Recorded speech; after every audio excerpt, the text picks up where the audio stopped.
എൻ്റെ ഹൃദയതാളം മുറുകി. ചെറിയ പരിഭ്രമമൊക്കെ തോന്നി. പക്ഷെ ഞാൻ ഹാപ്പിയാണ്. 100% ഹാപ്പിയാണ്. ബ്രസീൽ വേഴ്സസ് സ്കോട്ട്ലൻഡ് മത്സരം കഴിഞ്ഞ ശേഷം മുൻ ബ്രസീലിയൻ താരം ഡെനിൽസനോട് നെയ്മർ ജൂനിയർ പറയുകയാണ്. ആരാ പറയുന്നത്? ബ്രസീലിന് വേണ്ടി ചരിത്രത്തിൽ ഏറ്റവും അധികം ഗോളുകൾ നേടിയ താരമാ പറയുന്നത്. കളിക്കളത്തിലേക്ക് ഇറങ്ങിയപ്പോൾ എൻ്റെ നെഞ്ചിടിപ്പ് കൂടി, ഞാനൊന്ന് പരിഭ്രമിച്ചു പോയി എന്ന്. യെസ്, 981 ദിവസങ്ങൾക്ക് ശേഷം ബ്രസീലിൻ്റെ മഞ്ഞ ജേഴ്സിയിൽ നമ്മൾ നെയ്മർ ജൂനിയറെ വീണ്ടും കണ്ടു.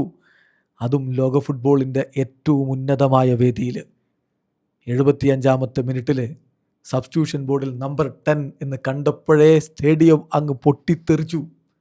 ലോകമെമ്പാടുമുള്ള ആരാധകരും വല്ലാത്തൊരാവേശത്തോടു കൂടി ആ നിമിഷത്തെ ഏറ്റുവാങ്ങി. മാത്യാസ് കുഞ്ഞയ്ക്ക് പകരം നെയ്മർ ജൂനിയർ കളിക്കളത്തിലേക്ക്. കളിയിലോ വെറും 10-14 മിനിറ്റാണ് അവൻ കളിച്ചത്. എന്നിട്ടോ വളരെ കുറഞ്ഞ സമയമേ ഉണ്ടായിരുന്നുള്ളൂ. അതിനിടയ്ക്ക് നെയ്മർ ജൂനിയർ 3 കീ പാസുകൾ കൊടുത്തു. 13 പാസുകളിൽ 12 ലക്ഷ്യത്തിലേക്ക്. 92% ആക്യുറസി. കഴിഞ്ഞില്ല 24 ടച്ചുകൾ. വളരെ കുറഞ്ഞ നിമിഷം കൊണ്ട് തന്നാലാവുന്നത് അവൻ ചെയ്തിട്ടുണ്ട്. യെസ്, ഈ കളി കൊണ്ട് ആഞ്ചലോട്ടി ഉദ്ദേശിക്കുന്നത് അത് തന്നെയാണ്. നെയ്മർ ജൂനിയർക്ക് ക്വാളിറ്റി പ്ലെയിൻ ടൈം ലഭിക്കുക, വാല്യുവബിൾ പ്ലെയിൻ ടൈം ലഭിക്കുക എന്നുള്ളത്. അത് സാധിച്ചെടുത്തിട്ടുണ്ട്. വരും മത്സരങ്ങളിൽ കൂടുതൽ അവസരങ്ങൾ നെയ്മർക്കുണ്ടാവും. കളി തിരിക്കാനുള്ള മികവുള്ള നെയ്മർ അത് പുറത്തെടുക്കുകയും ചെയ്യും. കളി കഴിഞ്ഞിട്ടേ നെയ്മർ കണ്ണീരണിയുന്നുണ്ട്. തൻ്റെ സ്വപ്നമാണ് സാക്ഷാത്കരിച്ചത്.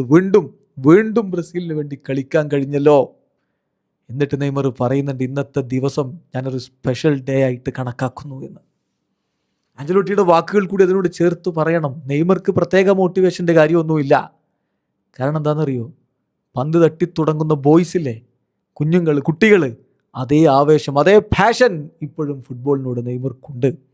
അതുകൊണ്ട് പ്രത്യേക മോട്ടിവേഷനൊന്നും കൊടുക്കേണ്ടതില്ല എന്ന്. അതാണ് നെയ്മർ.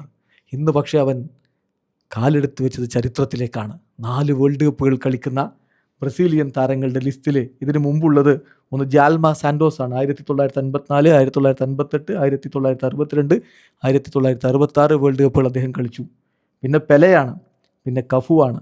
ഇതാ നെയ്മർ ജൂനിയറും 4 വേൾഡ് കപ്പുകൾ കളിച്ച ആ ബ്രസീലിയൻ ഇതിഹാസങ്ങളുടെ നിരയിലേക്ക് എത്തുന്നു.